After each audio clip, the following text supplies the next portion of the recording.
कामिका एकादशी सावन माह के कृष्ण पक्ष की एकादशी को मनाई जाती है।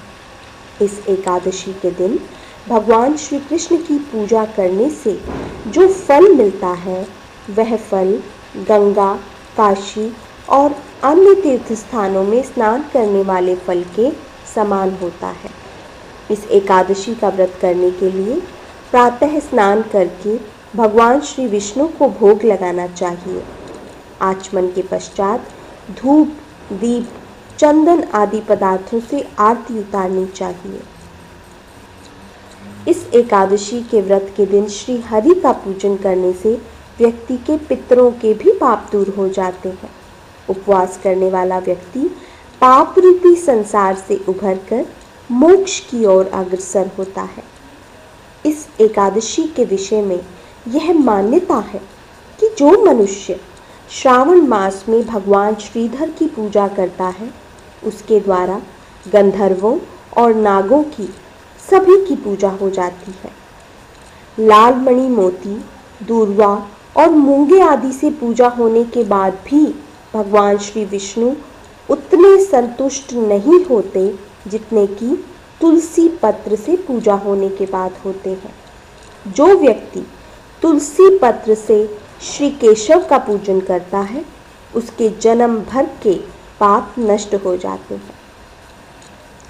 एकादशी तिथि का व्रत दशमी तिथि से ही प्रारंभ समझना चाहिए। एकादशी व्रत तभी सफल होता है जब इस व्रत के नियमों का पालन दशमी तिथि से ही किया जाता है।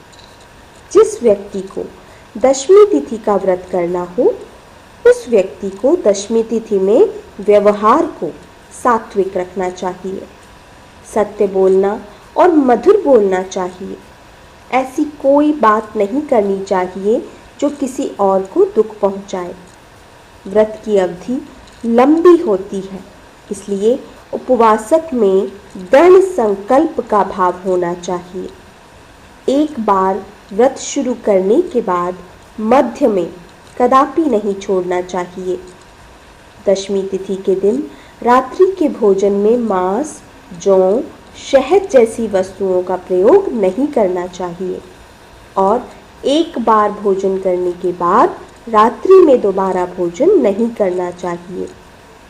दशमी तिथि से ही क्योंकि व्रत के नियम लागू होते हैं इसलिए भोजन में नमक नहीं होना चाहिए। भोजन करने के बाद व्यक्ति को भूमि पर शयन करना चाहिए और पूर्ण रूप से ब्रह्मचर्य का पालन करना चाहिए। व्रत के दिन अर्थात एकादशी तिथि के दिन सुबह जल्दी उठना चाहिए। स्नान से पहले नित्य क्रियाओं से मुक्त होना चाहिए और स्नान करने के लिए मिट्टी, तिल और कुशा का प्रयोग करना चाहिए। यह स्नान अगर किसी तीर्थ स्थान में किया जाता है तो सबसे अधिक पुण्य देता है। विशेष परिस्थितियों में घर पर ही स्नान किया जा सकता है। स्नान करने के बाद साफ वस्त्र धारण करने चाहिए और भगवान श्री विष्णु के समक्ष व्रत का संकल्प लेना चाहिए। इसके बाद भगवान का पूजन करना चाहिए। पूजन करने के लिए सर्वप्रथम कुंभ स्थापना की जाती है।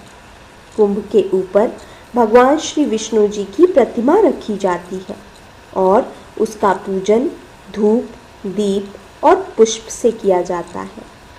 कामिका एकादशी व्रत कथा। प्राचीन काल में किसी गांव में एक ठाकुर जी थे।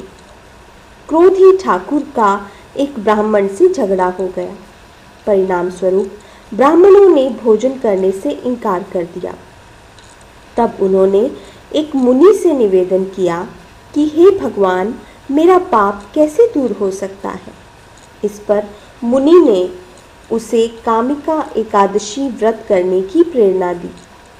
ठाकुर जी ने ठीक वैसा ही किया। रात्रि में भगवान की मूर्ति के पास जब वह शयन कर रहा था तभी उसे स्वप्न आया, हे ठाकुर, तेरा पाप दूर हो गया है।